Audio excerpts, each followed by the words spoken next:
Hopefully mom's got good insurance to cover the damage to the buildings and her vehicle. Police say the teen walked away unharmed but will face charges. They say their officer did the right thing, looking for signs of what they say could be a crime. Absolutely. Anytime, during dark hours in an area that, we have had some criminal activity back in this area, you see a vehicle driving without lights, it's indicative of, possible criminal activity.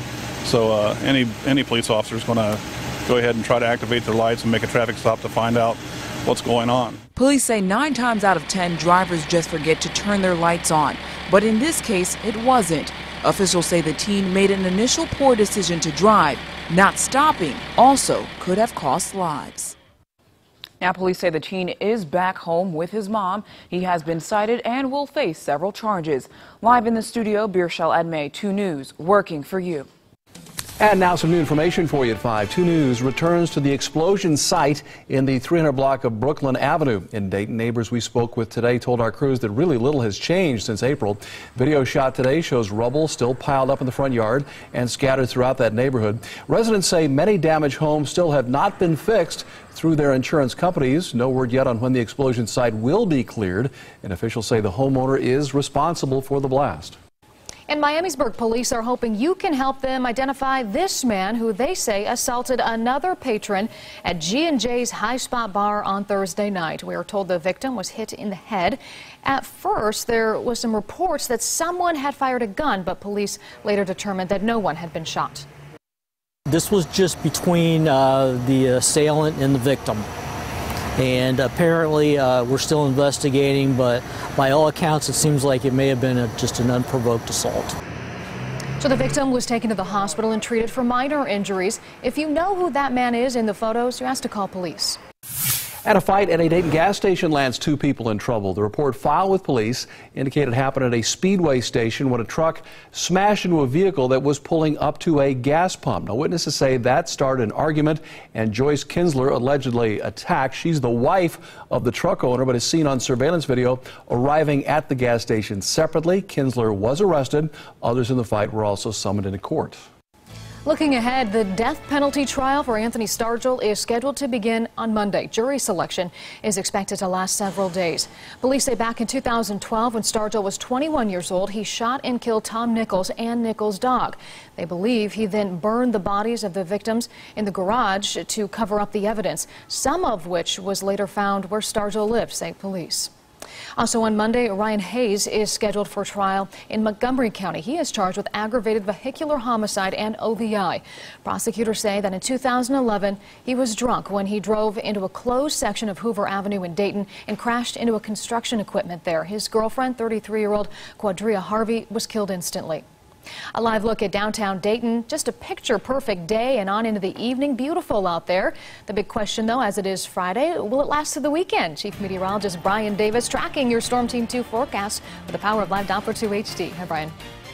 Hi there, Katie. Wish I could say yes, but it does look like we will see some changes for the upcoming weekend. Right now, all clear on Live Doppler 2 HD, and we're expecting it to stay that way right on through the evening. Even it looks like most of the day tomorrow should be dry. Maybe a chance of a shower as we head toward tomorrow evening, mainly towards sunset and beyond. Look at the low temperatures last night. Muncie and Fort Wayne down to 43 degrees. We saw readings bottom out mostly in the mid and upper 40s to around 50 degrees across much of the Miami Valley. Getting in just a little bit tighter here. You can see some of the outlying areas. For example, around Springfield, 47 for the low, 50 in Wilmington, 52 in Springboro, by that 51 degree up in Lima, but also reports of some mid-40s near Wapakoneta. Weekend changes look like this. It'll get a little warmer, get a little more humid too, especially by Sunday. We will start to see those clouds on the increase on Saturday, and it looks like a better chance of rain coming up on Sunday as compared to Saturday. And once that chance of rain arrives, might be around for a little while. I'll have the details in your Storm Team 2 forecast. And happening now over in Israel, the European Union has volunteered to take over border crossings in and out of Gaza. Officials say they hope this will help prevent illegal weapon shipments from getting to their destinations. The offer follows a meeting between EU foreign ministers in Brussels. European leaders say a strong truce must be enforced in Gaza in order for peace to last. The current ceasefire ends on Monday.